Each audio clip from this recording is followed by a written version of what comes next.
Welcome, Dr. Basios. Hello, dear Ismail. Initially, I would like to thank you very much to have accepted to be part of this interview. Thanks for your time and the way you kindly embrace the idea to offer your knowledge to our viewers. Well, thank you, dear Ismail, for the opportunity that you gave me, and also for this rich dialogue that you are engaging with scientists and artists together. This is very important. Thank you that you make me part of your team. So let's start with a very brief of your biography. Dr. Vasileios Basios, born in Greece, is a senior researcher at the Physics of Complex System Department of the University of Bruxelas, conducting interdisciplinary research on emergency, complex systems, and nonlinear systems. During his formative years for his PhD, he was at the heart of these developments. Tutored by one of the great figures of the 20th century, the Nobel Prize Ilya Prigogine, at the Solvay Institute for Physics and Chemistry, also in Brussels, and the pioneer of complexity science, Gregory Nicolis, again at University of Brussels. He is interested in the history of ideas in science and their role in the transformation of science beyond the dominant mechanism worldview. He believes that science needs qualitative change and that studies of complexity make such a radical shift, not just possible, but also imperative. His current studies focus on the dynamic of information. This is Vasileios Basios. Mr. Basios, after this brief introduction, would you tell us how did you choose to study complex system, and give us a few words of your relationship with Mr. Prigogine, and why are you interested to change the way that science is made? Let's start from the easy one. How I got involved. When I was struggling with my courses and trying to understand fractals and nonlinear dynamics, coming from a very standard classical field of physics, and discussions about what is a fractal, what is a complex system, what is a nonlinear system, and then little by little, I got more and more involved in these ideas, and they were fascinating because at that time I was serving for the meteorological service, I mean, the military thing. So then you had all this amazing stuff that they were coming out from the Lorentz attractor, from the climate. At that time, it was the beginning of the climate change debate. So more and more, I found myself drawn into this, and then there was an opportunity to go to Brussels for 6 months. I went there for 6 months to study and do some research with my friends there. And one thing led to another, and 6 months became 25 years. So I have been, due to a very non-linear interaction of things, I arrived studying with the great Prigogine and Nicolis. How did you meet him? There was at that time there was an opportunity for research to have a PhD in complex systems, because both Nicolis and Prigogine, it was the fall of the Soviet Union, and they wanted to study to help the Russian scientists. And at that time, there was a lot of people that have been doing extremely pioneering work in Russia. So we got involved with this big project that they tried to do. Nicolis and Prigogine, who wanted to create a society of complex system researchers. At that time, it was kind of very revolutionary idea, because it was not that much established, so to speak. They were in United States, there was a Santa Fe Institute that it started, and they also wanted to do something here. I mean, in Europe, equally important to embrace complex system research. And I was lucky enough to have this support and join their team. That means that I was under his supervision and to join his team. Yeah, okay. It was not easy. There were a lot of competition, a thing that I didn't like, and a lot of people that they were fighting for the glory of the great master. But the great master was beyond that. He was a brilliant man and a brilliant mind. So Both at that of them. time you became sort of his pupil. Sort Yes, of. yes, I would say pupil more than student.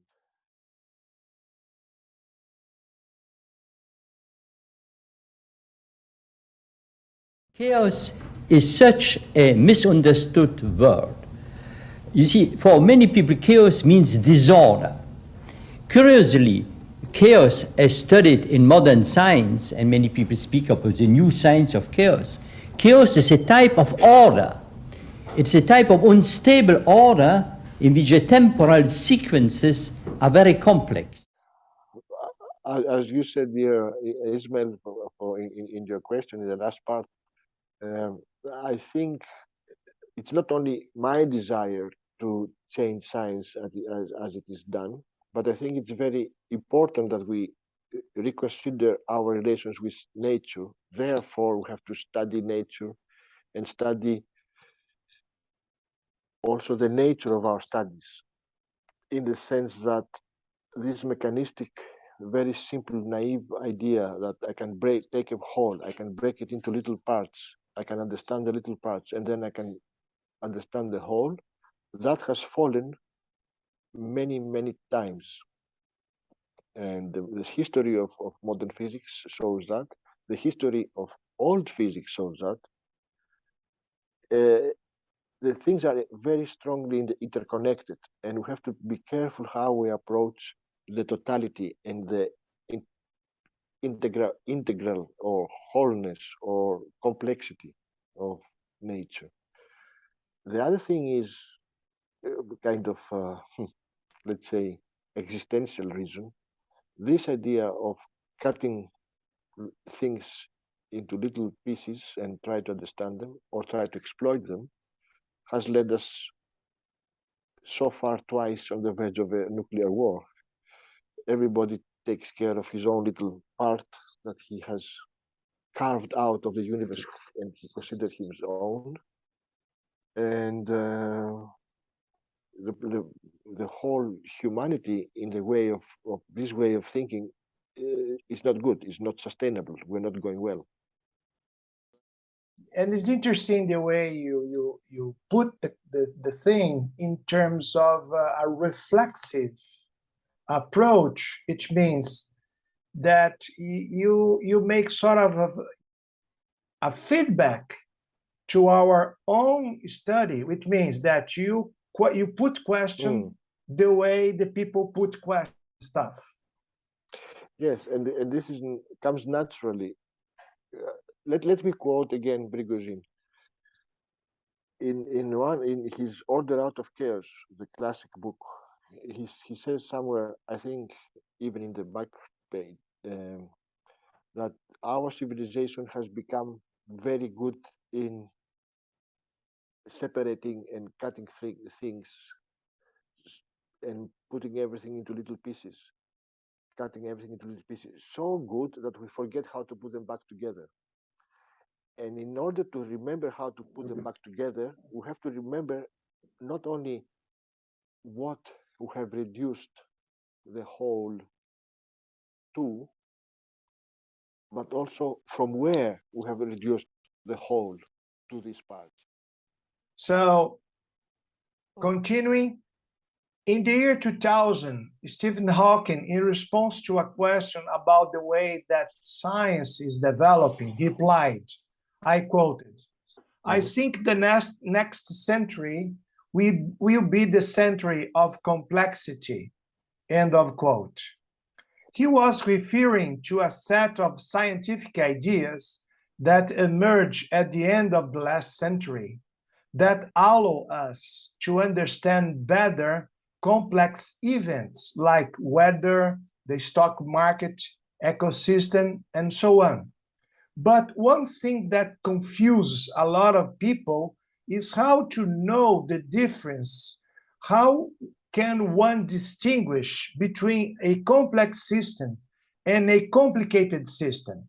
What are the main differences between them? Yes. Well, thanks for this very precise and deep and intelligent question. That's really the crux of it. Because first of all, when we say system, we mean something which has parts, which has, of course, things that make it, relations between them, and a behavior. So each one of them can be simple or complex. So, or to put it in another way, let's say that if you have a system that you can take it apart, disassemble it, study what you have in front of you, the parts of the system, and be able to understand what the whole system will do, because this part does this and the other part does that, that's a complicated system. But if you have a system that you take it apart, you disassemble it, and you have all these parts that you know each part what is doing, but you can never understand what the whole thing is doing, then it's a complex system. Could you give us some examples explaining their different functioning and operation? The easy way, one way to understand it is the watch, for example. You take apart, you know all the gears, and you can predict the ratio of this gear if it's connected with this gear, and you can predict that this watch is this thing is going to go every minute, the other thing is going to go every second, etc. But if you have a more complex system, like a microbe, you have a lot of parts that you understand what each part is doing, but you will never understand how and what this microbe will do once you assemble it, if you could. Another way to see it, a car. If you take apart a car, you understand that this is the engine, this is the brake, and how it is related, the engine, the brake, the gears, all that. The system becomes complicated. Once you put a driver in a car, the system naturally becomes complex. Driver can good mood, in a bad mood, you can change its mood without understanding why it changed the mood, because the driver is complex. So the whole system becomes unpredictable. So I also would like to ask you about the difference between chaos and complexity. Is another thing that people may confuse. All chaotic events are complex, and all complex events involve chaos mass. Yes, okay. Chaos is a technical term coming from the mathematical engineering literature, and it means a very specific thing.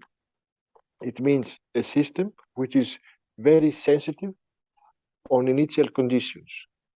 That means, like the butterfly, the famous butterfly effect. That means that you start the system in one situation and it goes like that. You start the system in almost the same situation and goes the other way. So chaos is deterministic. These trajectories, these evolutions obey are deterministic. They are determined by strict laws. But because they are non-linear, they can exhibit this sensitive dependence on the initial condition. So you can have very different outcomes from very similar causes, and vice versa. You can have very similar outcomes from very different causes. In the early 20th century, Observing this space, the French mathematician Henri Poincaré found a chaotic behavior while studying the problem of three objects, all affected by each other's gravity. To illustrate it, let's see a simple pendulum. This is a periodical system that follows a repeated pattern. If we start it twice from the near the same point, we still have a periodical movement with the same behavior. Now let's try a pendulum's connect end to end. Now we have a non-periodical movement, unpredictable. If we start it twice from the near the same position, we will get a radically different behavior over time. This is called deterministic chaos. Deterministic because its future is determined by physical laws. Although it seems chaotic, if the weather works this way, that would explain why it has proven so difficult to predict. In this model from MIT, the white lines represent a bunch of balloons released from approximately the same point. Eventually, the balloons diverge along very different paths because of the small difference on the starting points. Their trajectories seem to go along each other and then they diverge exponentially fast. We can say that MIT meteorologist Edward Lorenz was a pioneer to understand it. But it was by accident that Lorenz established the chaos theory. He was generating a sequence of numbers as part of a simulation on the computer, and since he's using the same initial numbers as an input, he expected to see the same result, but he didn't. As it progressed, the computer generates different numbers. Why? The values he entered contain tiny errors, and in some systems this creates big changes in the future. This is what Lorenz have called the butterfly effect. The notion that a disturbance in the atmosphere, as small as the flapping of a butterfly wing in Brazil today, can increase a storm on the other side of the globe 3 weeks from now. This is a chaos process that governs almost all the events in our nature. This type of system is now known as a strange attractor, and this particular one is Lorentz attractor. The small differences in their start positions lead to increasingly different futures and never repeat. Since then, scientists continue to create mathematical models and found the deterministic chaos in fascinating places, including fluids, financial markets, the eyes movements of people with a brain disorder, and the fluctuations of human and animal populations.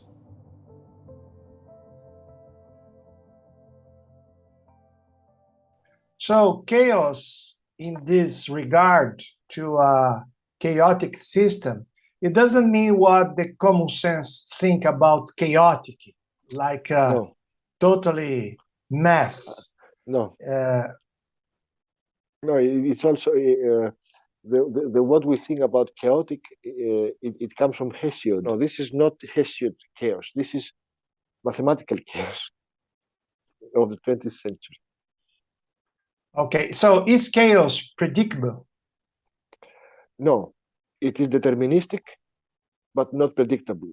Or to be more precise, it is predictable within a limited window of predictability, which is given by a very specific mathematical quantity, which is called Lyapunov exponent, and one can calculate or not, depending on the system. So each chaotic system has a window of predictability. So But but the chaotic system has a initial range of behavior. It behaviors like very predictable, and suddenly it splits a behavior, and then it comes a variation, and that part yes, start to be a totally unpredictable. Is that exactly. correct? What you are describing, I think, is what we call the bifurcation routes to chaos. By changing the parameter of a very simple system, this has been completely understood in a very mathematical, very elegant way by Mitchell Feigenbaum in the early 70s or 80s, and for the discrete systems, and also by Leonid Shilnikov, Otto Ressler, and Lawrence for these other systems, the continuous dynamical systems. And what it entails is that you have a parameter, you change the parameter, and then this little simple system, once you reach a very critical point of parameter, it becomes periodic, and then more periodic, and then more periods come in, and then the whole thing accumulates to total chaotic behavior. This is very well understood, and because it was well understood, people start thinking about chaos as something very real and very important. From the work of Michael Feigenbaum and Nicholas. So a chaotic system is totally deterministic, totally. In a sort of a range of, let's say, a field, it can be predicted. I mean, it's not totally erratic. It can, yeah, I mean, it could be predicted because it also depends on the level of description, and that's another thing about complexity. Remember this, the work of Prigozhin had to do with what he was calling dissipative structure, that we will come, I hope we will have the opportunity to talk about. But there you have a lot of little things that they're moving around randomly, but overall there's a pattern. Like if you ever try to bake rice, where you have this rice that is boiling, and then after a while you have hexagons, and then you see in the rice that has settled and has been baked, you have holes because of this motion, collective motion, which is predictable, but each individual grain of rice is totally unpredictable. Interesting, you have said that about dissipative. I was near to ask you, according to Prigozhin, one condition to have a complex system is it be a dissipative structure. It means that an open system exchange energy, matter, and or information with its environment. It's an own outside. How is that? A closed system cannot be complex? Could you give us an illustration? Yes, a complex system can be closed, but it would die. Oh, in that sense, yes. And it this shut is down. It will be shut down. It will exhaust its resources, and everything will be driven by the second law of the thermodynamics to the thermal death, with the total randomness and entropy. But Okay. and that was a challenge of Prigozhin, because he did challenge the second law of thermodynamics in a very smart way. Again, remember we talked about self-reflexivity. What he did is that he said he went back to the axioms that define the second law. I repeat, he went back to the principles, to the givens, to the axioms that define the second law of thermodynamics, and part of that is that the system has to be closed.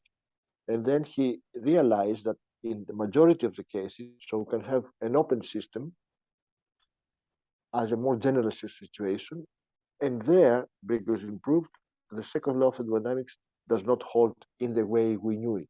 It holds in a different way, but it allows for self-organization, structures emerging, and a continuous creation and destruction, a process of creation and destruction. So it's an emergence and re-emergence of different things. So the idea at that time also, it was a very fertile ground for this idea, because the society also was asking for openness. That was in the 68, 70s. People wanted to have this, openness. And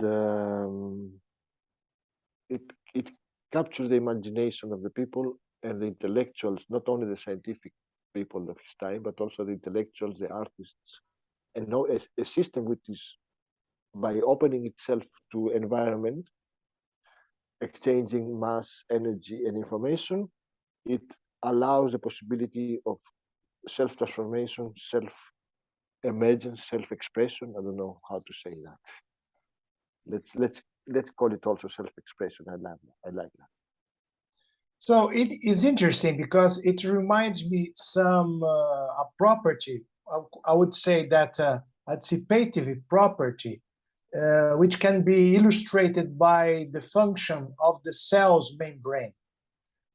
And this function is sort of paradoxical because the main function of a membrane is to protect the cell against threats from outside, toxins, pathogen, etc.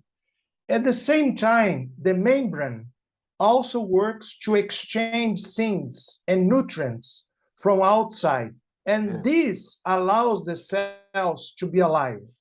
So this dissipative property is totally connected to any living being, isn't it? Definitely, yes.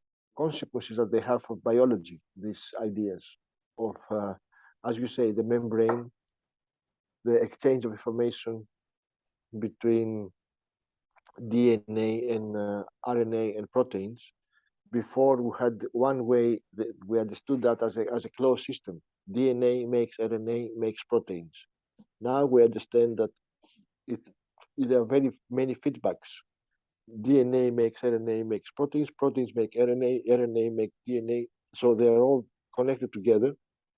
And this is the field of epigenetics, very important for the new era of medicine. The other function is a feedback, and you have a positive feedback and negative feedback, which tends to equilibrium for the system.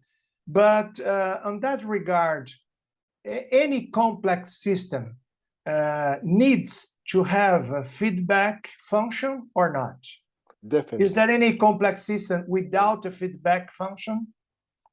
No. Okay. No, because not only that, it has to have a coexistence of positive and negative feedbacks. If you have only negative feedbacks, it's like a thermostat, where you control the temperature and you fix it to a certain point. This is not a complex system. This is a thermostat, the opposite of a complex system. It drives the system into an equilibrium and kills it. It makes dead there. If you have only positive feedback, then you have explosion. So it's a catastrophic. Yeah. Yes, like a chain reaction or a hand grenade, where you have a spark, and then spark makes more sparks, and then you have explosion. Explosion. So this also kills things. So the complex system live in between positive feedback and negative feedback? Between explosion and total boredom. Another question is, if we are talking about complex system, we also can talk about related property, such as emergence. An emergent event, emerges. It happens when we have a complex system at hand. It means that from the interaction of the elements or agents of the system, a phenomenon emerges that's totally different from the parts that constitute the system. As I researched, the emergent event does not correspond to the sum of the parts of any system. It's something beyond. If the emerging process presumes in its underlying level simple elements interact each other, like birds flying together, this will result in an emergence of some kind. Having said that, and trying to make a connection with art, could you make an analogy between complexity theory and art process? Yes, and thank you for this question, because it's very close to my heart. imagine that there are many ways that you can approach the subject. One at the very kind of the easy way is that an artist is with his art. It is a complex system in the sense that if you put an artist in an isolated room with his, painting stuff, and he has all his necessary things, he would create things that are unexpected and unpredictable, right? That's why he's an artist. He's the one who creates a mess, one who upsets things, one who makes new things out of existing things. Let me tell you a personal experience. I encountered once at the Picasso exposition, and for the first time in my life, I was 12 years old, maybe. I saw this modern art from close, and then I see this bicycle, the bull's head. Remember? Yeah. Where it's a seat of a bicycle and the steering thing from the bicycle. And Picasso transformed that into a bull's head. Now, every other person would pass by and just throw it away because it was an old rubbish. He saw the form, he got it somehow, and he made a piece of art that remains in the history of art as something. Yeah, he had that insight when he saw that piece, Yes. and he joked it. He said, Yes. "Oh, in the future, the people will see this like bicycle parts, not as a bullhead." Yes, but the thing is that he created it is exactly this positive feedback. He went out, he searched for something new, he came back and he collected and he made a new category, a new. So this bull's head emerged from nothing, from rubbish. So, Mr. Basios, I assume that there are systems with more complexity. Consequently, the emergency should also be more or less complex to envision. So, do you think is it valid for artists and scientists to try to enhance their boundaries and admit foreign inputs into their field? How this would be? Yes, once again you pinpoint the crucial point. First of all, to define complexity and compare complexities might be as complex as or more complex than the system itself. So by definition, a complex system cannot be reduced to something simpler. So yes, we can understand better that a complex system is, let's say, more complex than any other complex system because of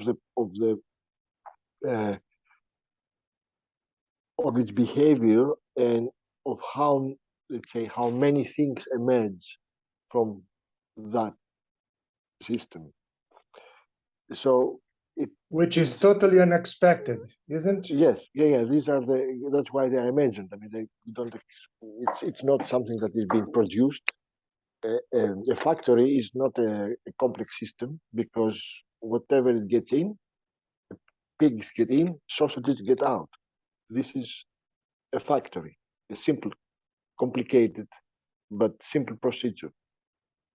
So there's nothing. But if something is like an atelier of an artist, very little come in and many things come out. The more productive one is a more complex. Good example. Good example. In that, yes, it's a kind of a metaphor. Again, it reminds me the Modern Times by Charlie Chaplin, where you have this factory and everything goes well as soon as the workers behave like a machine and everything is perfect for the production until the moment of the humanness, of the weaknesses of that are embodied, personified by Charlie Chaplin, crush the machine and the worker that is being involved in this machine. So it's a kind of metaphor. Our education is also like a factory. Well, it seems that no prediction is sort of rule. Maybe to befriend uncertainty, we need to let go our need for prediction and control. So, in the trace of what Stephen Hawking have said, if this century is mainly governed by the complexity, facing it means befriending uncertainty and ambiguity because they are here to stay. Rather than try to predict it, I think we should have to dance with complexity. Don't you think so? We have to allow these things to happen. We need to be open, yeah. Yes, there's not much room for creativity. And also, you cannot teach creativity. Creativity is not an algorithm. You have to allow for creativity. And in order to allow for creativity, you have to allow contact with the outside. The outside might be something which is observable and you don't have in your membrane when you take it in, or something which is even unobservable, but something that you don't even know where it comes from. A strange idea, a feeling, something that you cannot observe before it happens, and a will, an impulse. All these are part of the creative process, and all this should be allowed to come in, to allow for spontaneity, to allow for coincidences to happen and take care of them, not just dismiss it. You know, they say that the opposite of love is not hate, but fear. And they have I think it's a very wise saying this, because once you don't fear the unexpected and you can meet it and you can even love it, then it's not anymore a threat. Regularly, innovation is an emerging event from a complex system. Depending on the circumstance, the crossover of distinct forms of knowledge and other elements is a strategy to achieve more complexity in order to obtain innovative results. So, do you think it's valid and worthwhile to have A, more scientists to engage in a more creative approach rather than to keep following the same old deterministic ways of thinking? And B, more artists to engage with the scientific approach and to work as and together with their scientific counterparts, since both are researchers of different kinds. Yes, and again, let me be a little personal on that. Here in the university, they have a graffiti that I like. Every time I pass there, I smile. It says, unanswered questions are far more dangerous than unquestioned answers. Added in the graffiti, yes, convictions make convicts. It's a nice play. It's a nice play with the words. Yeah. So we are convicts of our convictions. We have to be a little more less convicted in order to be a little more free. And this approach, again, what I'm trying to say is that we have to allow for creativity. We cannot force, we cannot order 5 creative ideas per week from a scientist or from an artist. We have to allow the possibility that inspiration can come from another field. Already in science, there is a very strong cross-fertilization between fields. Other people, scientists, have been inspired by all kinds of outside sources, from art, from music, from all kinds of outside, and also the artists. The art we can see that has been influenced by, for example, cubism and relativity.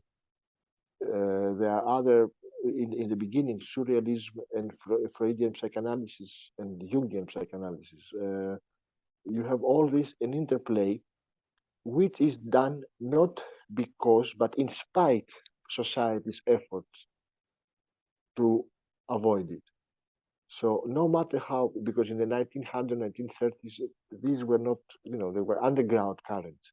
But these underground currents, we have to accept them, and we have to put them into the mainstream, and not be afraid to allow a scientist to go for a sabbatical to study art, or to go and work with an artist. Yeah. But the fact that emptying the mind is exactly allowing the outside to come in, Which is paradoxical. It is paradoxical, but emptiness is full of things. It's not nothing is empty. Everything is full of things. So you just allow to get out the garbage and let in the new clean water, so to speak. I think that paradox is more close that what we suppose to be reality, in fact. So it's a great feedback, if you allow me, the paradox. It goes against doxa, against understanding and conceptualization, against categorization. But paradox leads to truth. It has been exemplified again mainly by Gödel, and then by the one who continued his work, Gregory Chaitin, who is also one of the great pioneers of complexity, algorithmic complexity, as they call it, but still complexity enters even fundamental mathematics with the work of Chaitin. And it's again this feedback from the system to itself that allows it to renew and emerge new things.